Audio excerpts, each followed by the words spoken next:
You know why those cunts died? Because it just wasn't their fucking night. Bienvenidos una vez más a esto que es Barajeándolas. A mi diestra, Ponchillo Espartano 2.0. A la orden. Y a mi siniestra, Grey. Yo soy Manolo. Y un nuevo tema. Otro asesino. Doble A. Sí, vamos a hablar de algo así. Pero bueno, ¿recuerdan que la semana pasada Ponchiva nos hablaba de el enfermero asesino? Que me recordaba a la lucha, pero no, ese era el médico asesino.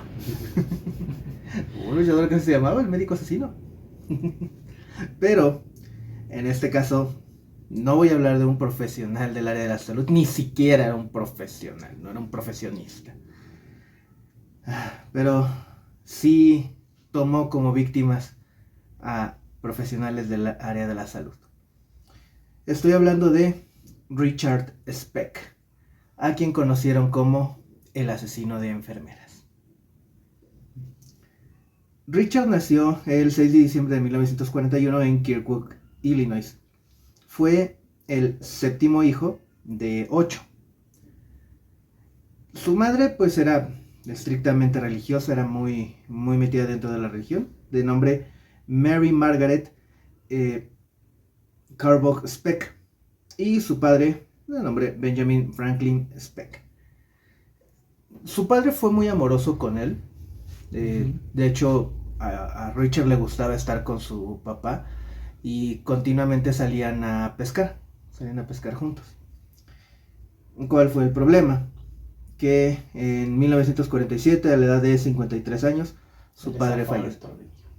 No, su padre falleció. Su padre falleció. Y pues fue un golpe bastante duro para Richard. ¿Qué tanto le afectó? Se empezó a hacer el bully de la escuela. Y peor empezó porque 3 años después su madre se casó con Carl Lindbergh, un vendedor de seguros. Uno podría decir, bueno, me acabo de mencionar que la mamá pues estaba sumamente en contra del alcohol y el tabaco. Carl era un bebedor que tenía antecedentes penales por conducir ebrio y por fraude. Y no nada más esto, sino que Carl también fue un padrastro abusivo, que no se menciona que golpeara a Richard, pero estoy casi seguro de que sí lo hacía, además de que abusaba emocional y verbalmente de Richard. Obviamente todo esto Richard pues lo llevaba a la escuela y por eso pues era el bully, se la pasaba atacando a sus compañeros. No nada más eso, sino que desde los 13 años Richard se volvió alcohólico. Desde los 13. Sí. Y es el segundo que vemos que a muy temprana edad se vuelve alcohólico. Exacto. Es parte de la tirada barajeándolas de los asesinos seriales. Pero pues durante su adolescencia él pues empezó a llevarse con pues, criminales de poca monta en realidad. O sea, con raterillos y cositas así. Así de con Jeffrey Dahmer, con todos ellos. No, creo que vivían del otro lado del país. La cosa es que algo de lo que él aprendió durante esta época, que va a ser muy importante, es que aprendió a abrir ventanas con una navaja. Sabemos que en Estados Unidos pues, las ventanas no suelen tener protecciones como aquí en México. Que normalmente pues aquí en México la ventana que da sobre todo a la calle pues tiene sus protecciones metálicas. En Estados Unidos no es así. No sé. No, pues de hecho hasta pueden tener sus casas abiertas, ¿no? No. Eso Eso es en Canadá. En Estados Unidos sí la cierran. Creo que depende más bien del barrio. O sea, si son privados, en teoría sí. No, que sepa, sí, en Estados Unidos sí la cierran. Incluso hasta con doble seguro. Yo he visto programas y realmente no tienen cerradas sus... Más en esa gente que tiene sus condominios con party y todo eso, no las tienen cerradas. Las han de cerrar ya para dormir, pero en el día las tienen abiertas. Eso puede ser más. Pero, pues bueno, Richard pues aprendió esta habilidad. Poco tiempo después, él empieza a trabajar en una refresquería de un refresco que tiene un 7, sabor a limón. Pascual. Exacto. Él trabajó de 1960 a 1963 dentro de esta refresquería. Pero todo su salario se lo gastaba en alcohol, drogas y prostitutas. Sexo, drogas y rock and roll. Exacto. Fue durante esta época, él trabajando aquí, que en la Feria Estatal de Texas conoció a la que se convertiría en su esposa, Shirley Annette Malone, de 15 años. ¿Qué le vio? No, ¿qué nos viste? ¿Lo patan? Seguramente. Eres alcohólico, drogadicto, sin Se mete futuro, con prostitutas. sin futuro. Claro, es un buen partido. Y pues se casaron por el 19 de enero de 1962 por anillo de compromiso. Shirley pues termina embarazada y nació su hija Robbie Lynn el 5 de julio de 1962. ¿Dónde estaba Richard en ese momento? En prisión purgando una condena de 22 días por perturbar el orden en un bar. O sea, básicamente se agarró a guapazos con alguien y lo llevaron a la cárcel. Y su esposa pues aliviándose. Durante este periodo pues Richard empezó a continuar con sus fechorías. Fue recurrente que estuvo entrando y saliendo de prisión por robo, fraude con cheques, asalto agravado. Curiosamente él en todo momento pensó que su esposa lo engañaba. ¿Y qué hizo? ¿Qué Así hacía? te la pasas fuera de casa casi todos los días. ¿Qué esperas de encontrar en casa? Pues él tenía una manera pues algo curiosa de llevar esto. Y es que lo que él hacía era, tenía un pequeño auto y contrataba prostitutas y las acariciaba fuera de su casa mientras que su esposa lo veía. Hasta que ella se cansaba y se iba. ¿Qué le vio desde un principio? En serio, ¿qué le vio? Un futuro. Un futuro muy prometedor. Sí, claro. La cosa es que de la refresquería corrieron a Richard por llegar a trabajar ebrio en varias ocasiones. Y se fue a Refrescos Lulu. Y para enero de 1966 Shirley se cansó y pidió el divorcio. ¿Te tardó? Pues sí, de hecho estuvieron 4 años casados. Ella alegó que estaba pidiendo el divorcio porque en alguna ocasión Richard la violó a punta de una navaja. Pequeño dato curioso. Durante ese mes en el que se divorciaron, a Richard lo volvieron a meter a la cárcel por una agresión agravada. Pero el abogado de su mamá logró meterse ahí, inmiscuirse, y redujeron la sentencia a solo una multa de $10. Le salió barato. De hecho, la mamá, con todos sus crímenes que estaba cometiendo en esa época, le ayudaba mucho. Precisamente su abogado se metía siempre para estarlo sacando. Y tenía un fondo de ahorro para sacarlo. Casi. Y pocas semanas después de que firmó el divorcio, se enteró que su ex esposa se casó. No sabemos si sí lo hubiera estado engañando, pero... Después de que nació el chamaco, yo creo que se dio cuenta luego, que ya no tenía futuro ese matrimonio. Dijo, mami, date cuenta. Pues para esa época ya tendría que haber hablado. No, dice que cuando nació. Bueno, sí. Porque por lo que entiendo se divorció ella a los 19 años, no tenía 19 Ella años. tendría 19. Así es.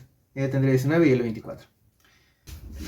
Pero bueno, Richard empezó a caer más en lo que es la drogadicción y el alcohol, al grado de que en alguna ocasión se metió a robar una tienda departamental, se robó 70 cajetillas de cigarros y las vendía afuera bueno, en su auto, los tenía en la cajuela y los vendía.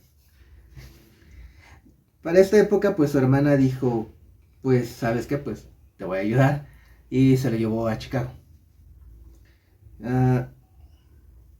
Pero Richard ya andaba mal. Y No, ¿te parece? el 2 de abril asaltó y violó a la anciana Virgil Harris. ¿Qué le pasa? Le robó lo que ella había ganado por haber trabajado ese día cuidando a un niño. $2. Sin escrúpulos el muchacho. Obviamente la señora Harris fue con la policía, lo acusó, y poco tiempo después también encontraron a una chica que había tenido cierta relación con él, de nombre Mary Kay Pierce, que la habían encontrado golpeada y muerta. La autopsia reveló que había fallecido por golpes, que de hecho encontraron que el hígado estaba casi destrozado de los golpes. Y pues una de los principales sospechosos pues fue Richard. La policía, si bien pues no tenía pruebas, pues sí le dijo, eres un sospechoso, pues tenemos que pues investigarlo. ¿Qué hizo Richard? Escapó. Claro. Está más lógico. Si bien no podemos saber si sí fue culpable del fallecimiento de Mary, pues como que su actitud pues algo nos puede dar a entender, ¿no? La cosa es que él pues empezó a escapar y consiguió un trabajo en un pequeño barco de carga. Y pues empezó a trabajar para una empresa marina. Estuvo trabajando varios meses hasta que lo despidieron porque amenazó a su superior con un arma. Claro. Quería un aumento. Y pues, un poco tiempo después de que lo despiden de este carguero, consigue otro trabajo en otro carguero, un carguero mineral de nombre Clarence B. Randall. Pero a los pocos días que lo tuvieron que regresar a tierra por un caso de apendicitis. Y pues fue al hospital donde conoció a una enfermera, con la cual tuvo una pequeña relación de 2 semanas. Ella, bueno, tiempo después, cuando llegan a entrevistar a ella, pues ella dijo que terminaron en buenos términos. O sea, que él se portó bien con ella, en realidad, pero que pues por situaciones personales, 2 semanas después decidieron terminar. No creo. Eso dijo ella. No creo. La cosa es que cerca del lugar de reclutamiento donde él iba, se encontraba el South Chicago Community Hospital. ¿Por qué hago esta mención? Porque en este hospital tenía una residencia donde estaban pasantes de enfermería. Específicamente era una pasantía de mujeres. En Estados Unidos pues suele ser muy común esta parte. Y de hecho, para esta época había un programa de intercambio con Tailandia. Tailandia y Filipinas. Donde traían estudiantes de allá, les enseñaban y las mandaban para después educar y pues enseñar en sus países.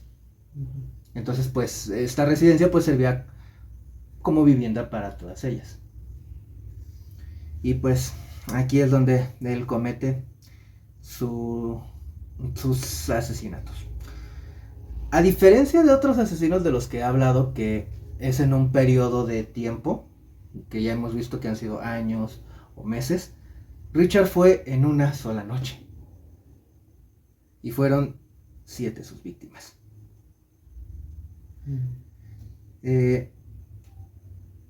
Richard pues se la pasaba pues pidiendo trabajo. En algunas ocasiones no lo contrataban y pues él caía, cada que pasaba esto pues iba, se drogaba, tomaba. De hecho, varios trabajos no se los dieron precisamente porque iba pues en estado inconveniente y pues no lo contrataban. Y pues bueno, llegamos a la fecha de primero el 12 de julio, que precisamente lo habían asignado al petrolero Sinclair Oil, pero cuando llegó, pues resulta que le habían dado el trabajo a alguien más. ¿Qué hizo Richard? Empezó a beber. No paró hasta el 14 de julio de 1966. Bueno, estamos hablando del mismo año, 2 días después. Y antes de ir a la residencia del South Chicago Community Hospital, se acercó a Ellie Mae Hopper, de 53 años, quien conoció cerca del muelle. Ella lo invitó a su departamento, donde él la violó, le robó dinero que tenía y un revólver ROM calibre 22 que tenía ahí en su casa. Para las 11 de la noche llegó a la residencia y con una navaja abrió la ventana de la residencia. ¿Dónde estaban las enfermeras? Así es. Ay. Se metió y tocó a una de las habitaciones donde la, pasante en este momento todavía, Corazon Amurao, que era filipina, le abrió. Ella dice que desde el principio reportó que se dio cuenta de que él iba alcoholizado y seguramente drogado, pero que estaba él dentro de lo que cabe tranquilo, pero pues casi en cuanto abrió, pues la apuntó con la pistola. Un drogadicto nunca está tranquilo. Y pues dice que la sujetó y pues la empezó a llevar a otros de los dormitorios y a sacar a varias de sus compañeras, hasta que pues se juntaron 8. Las llevó a una sola habitación donde él pues calmado de acuerdo a Corazón, pues les dijo que le dieron dinero, que él no quería hacer nada, solo necesitaba dinero. Y pues entre todas juntaron $100 que le dieron. El problema fue que eran solo 7 en este momento. A las 11:30 llegó otra de las enfermeras y fue cuando él empezó como que a exaltarse de más.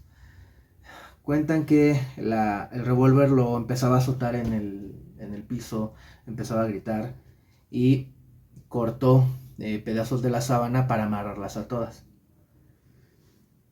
A la primera a la que llevó a una habitación contigua, pues todas escucharon cómo la golpeó, la torturó, la violó y finalmente la asesinó. Durante este periodo,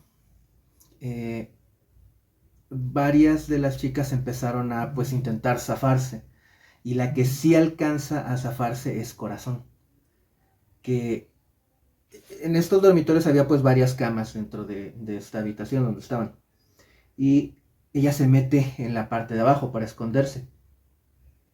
Richard continuó haciendo lo mismo con sus otras compañeras. Corazón escuchó todo. Los gritos de todas, cómo las violó, cómo las torturó, cómo las mató. Las mató a golpes, disparos, asfixiándolas, de todo. O sea, toda la noche estuvo ahí con ellas. Hasta las 3 de la mañana. ¿Y nadie más escuchó? No, porque las amordazó. Pero pues todos los gritos, así si las demás escucharon todos los gritos. Se supone que es una residencia, no... No había nadie más. Solo estaban ellas esa noche. De hecho, la última que llegó fue precisamente la última que estaba programada para estar esa noche. No hubo nadie más. La cosa es que pues... sí, 7 asesinatos en una noche.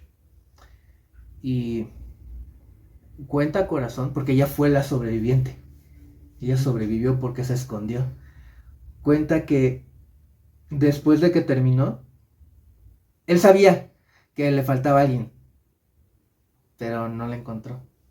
Y que de hecho lo que hacía era, se paseó por las camas donde estaban todos los cuerpos. Y se fue. Pero tanto fue el terror pues en el que estaba Corazón que no salió de debajo de la cama hasta que amaneció.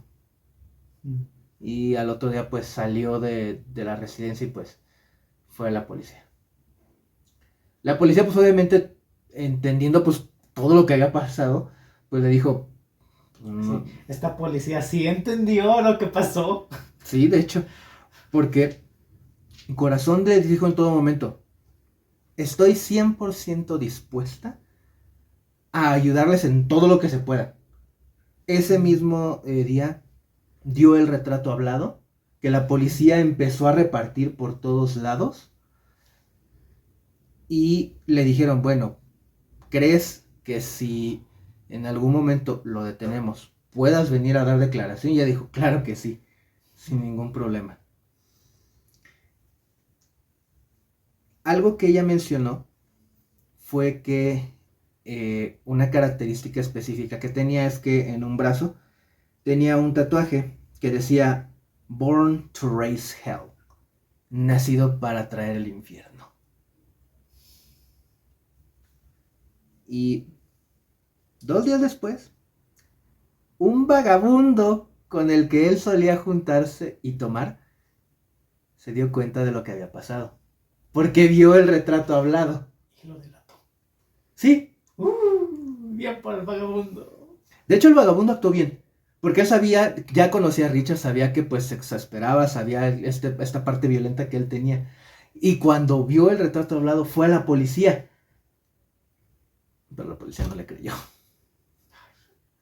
Porque era un vagabundo. Exacto. Ahí está tu buen actor de la policía. Por eso el nombre de este vagabundo era Claude Lawson. Pero la policía pues... Gringos racistas, Quisieron pues. pagar la recompensa. La cosa es que durante esa tarde, Richard pues, estando ebrio, se tropezó, rompió su botella de vino e intentó suicidarse. ¿Quién sabe si por algún cargo de conciencia, que lo dudo, o por qué? Pero no lo logró y llegó al hospital, fue al hospital a que lo atendieran. No al mismo donde había hecho su masacre, sino a otro. Y un doctor de nombre Leroy Smith, que lo estaba atendiendo, reconoció el tatuaje, porque había leído las noticias y se le quedó muy grabado lo del tatuaje. Y durante la parte en la que él lo estuvo tratando, Richard confesó los asesinatos, los cuales esa confesión no la tomó en cuenta el jurado después porque estaba bajo pues efectos de sedantes. A ver, ¿estaba sedado o alcoholizado? Porque Las no creo dos. que Es que si fue a que lo atendieron, muy probablemente lo tuvieron que sedar porque Pero no sí se especifica. puede mezclar eso. No se debería, pero sí es necesario porque como, por ejemplo, dices que se cortó, ¿no? Uh-huh. ¿Cómo lo vas a suturar, por ejemplo, si necesitas sutura? Sin sedarlo, les duele muchísimo, no se podría. Aun cuando esté bajo Alcoholizado, los... no siente nada. Eso es lo que tú piensas. Y luego cuando les empiezas a generar dolor, se les baja el alcohol. Es la adrenalina, ¿no? Ya iba ensangrentado. ¿Qué más dolor van a sufrir? Pero bueno, Córtate, alcoholízate y vea que te suturen y ya nos cuentas la experiencia.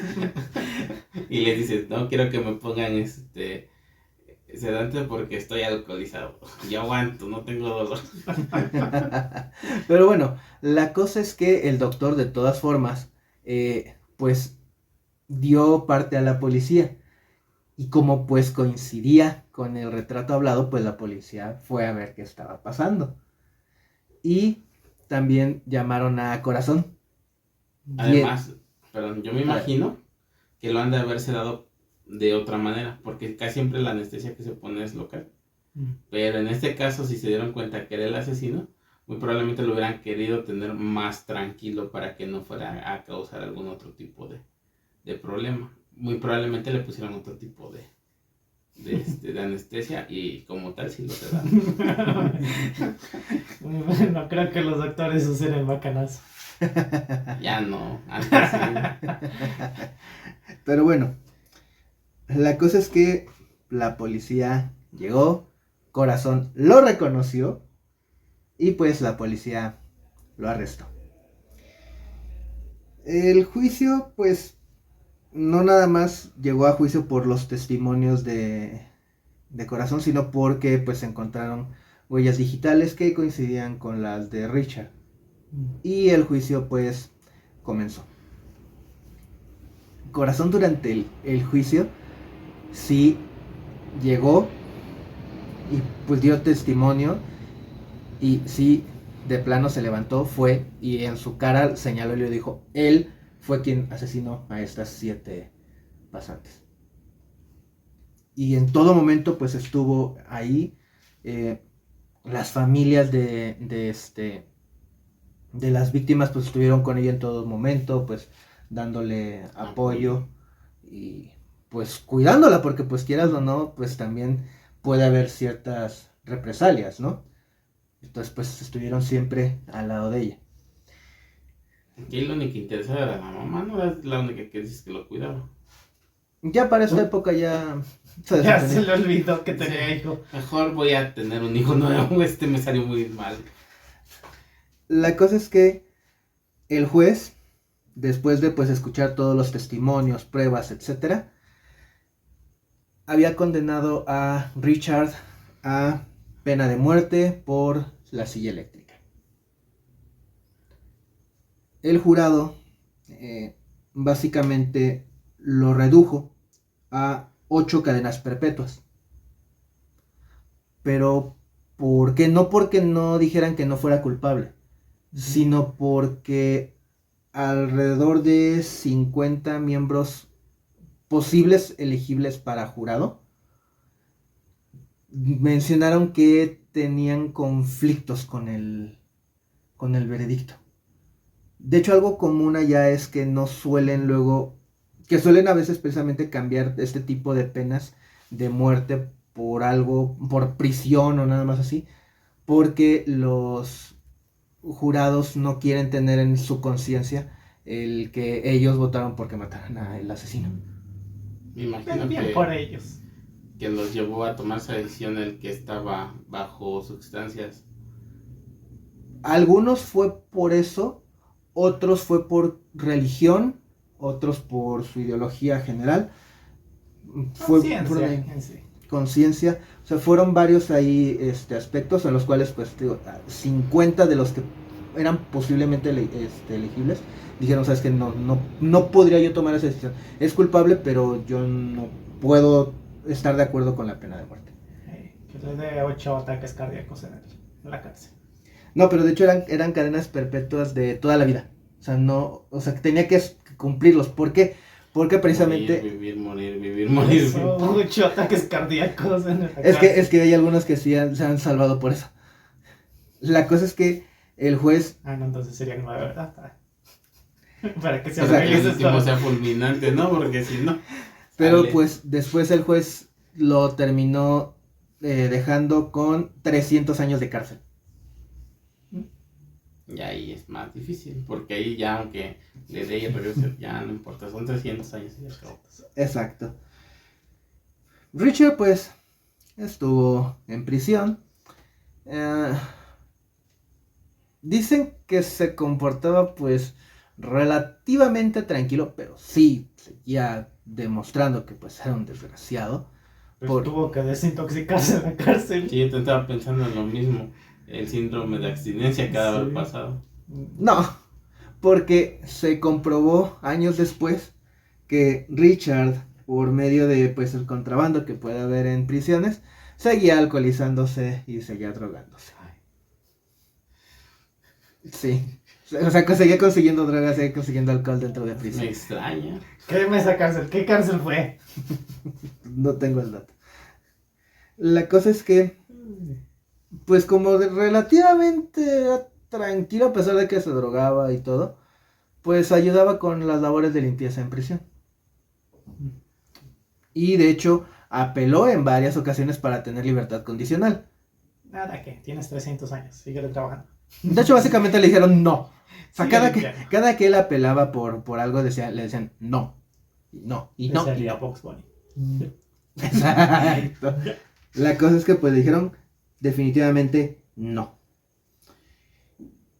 Voy a saltar un poquito a 1996 porque pues salió a la luz una cinta de las cámaras de...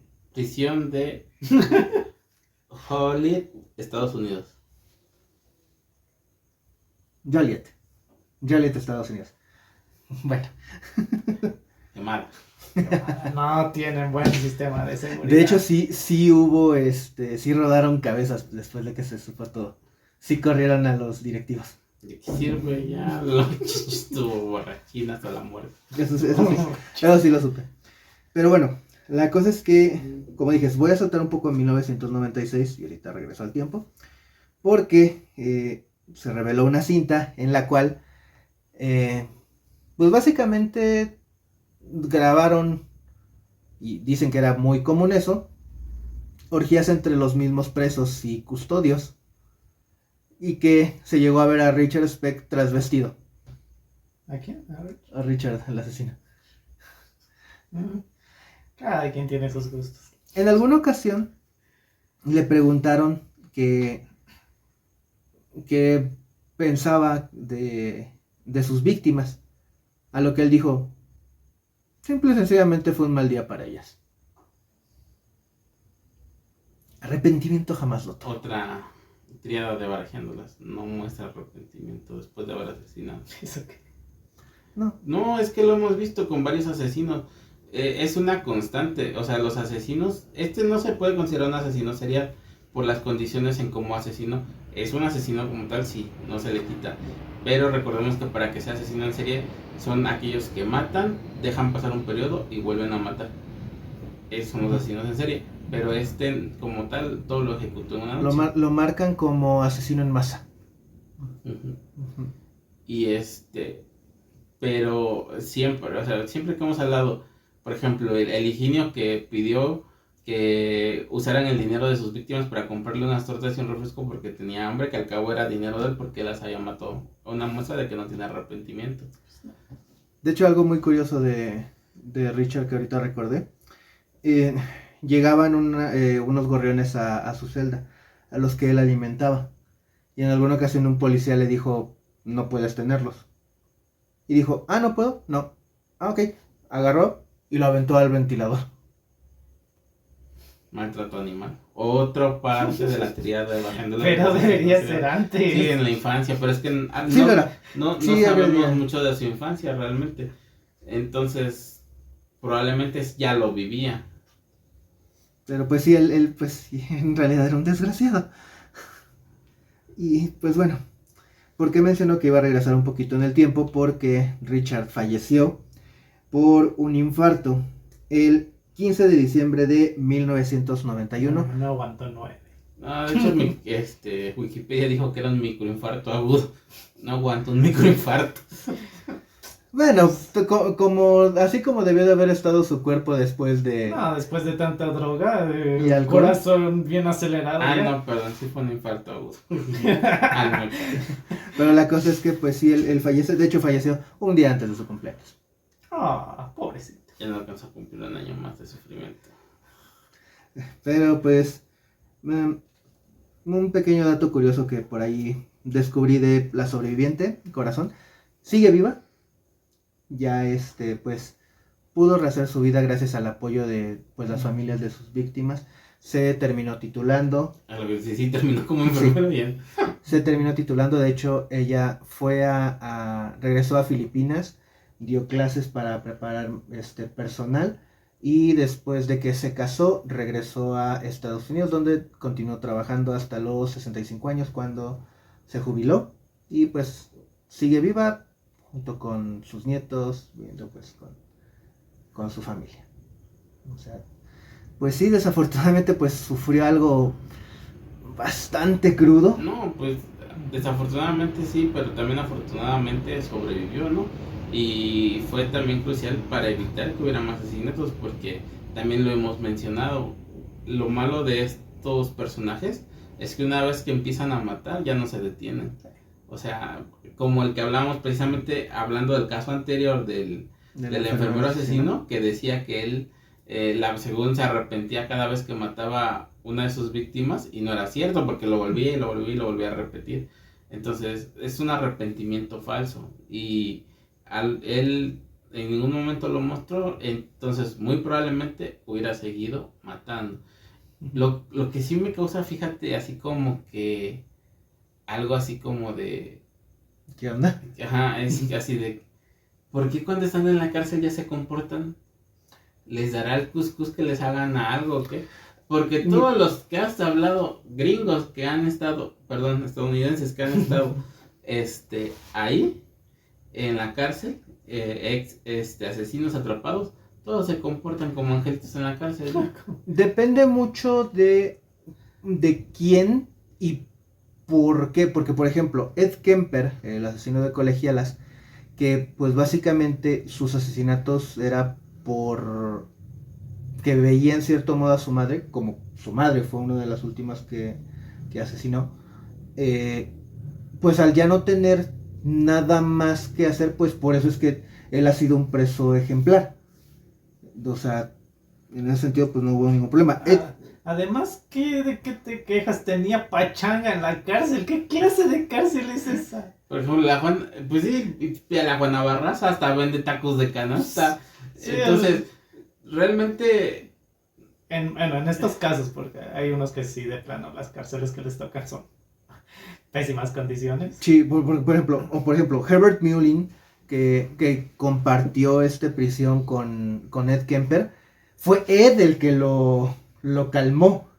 Así o sea, él era el que lo calmaba. Era su bichi. Exacto.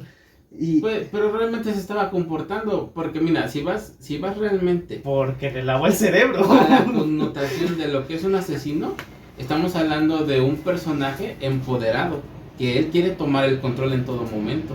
Entonces, ¿cómo es que casualmente llegando a la cárcel ya no quieren tomar el control y se dejan hasta ser controlados? Es que te digo, también depende también mucho del estado mental. Por ejemplo, Ed Gein, de quien después hicieron al asesino de la masacre de Texas y del que se basó la película Psicosis, él necesitaba hasta cierto punto una rutina, porque él siempre decía que escuchaba la voz de su madre que le ordenaba cosas, y al estar en prisión ya no la oía. Ya dice que él sí la seguía oyendo, pero pues obviamente tenía una rutina por la misma prisión, por lo cual por eso él se tranquilizó hasta que falleció. No, yo no la compro. Yo, para mí, que tienen miedo que en la prisión les vayan a hacer realmente algo. He sabido Siento que salen de su zona de control y de confort, y por eso es como los gatos. Mira, los gatos cuando están en su ambiente, pues son acá machos alfas y todo lo que quieras, ¿no? Pero sácalos de su ambiente y se vuelven mansitos. ¿Por qué? Porque ya no están dentro de su área de confort. Ya te están repelando. Sí pueden, que fuera de zona de confort. Entonces, es lo mismo, prácticamente. Y fíjate, o sea, no somos psicoanalistas, pero haciendo un análisis así exterior, podríamos llegar a una conclusión.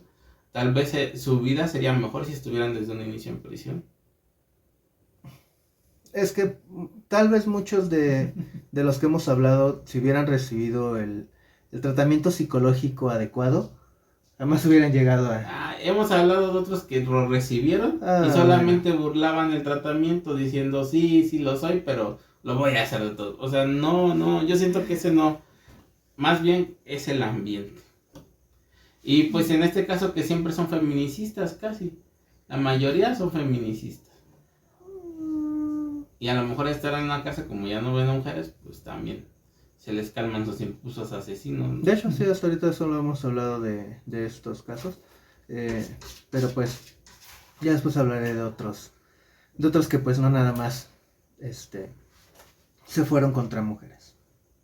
Y pues bueno, vamos a ir cerrando. ¿Conocían este asesino? Déjenlo en los comentarios. ¿Qué opinan también ustedes de esta parte que hablamos un poquito de la psicología? Y pues bueno, vamos cerrando. Yo fui Manolo. Yo fui Grey.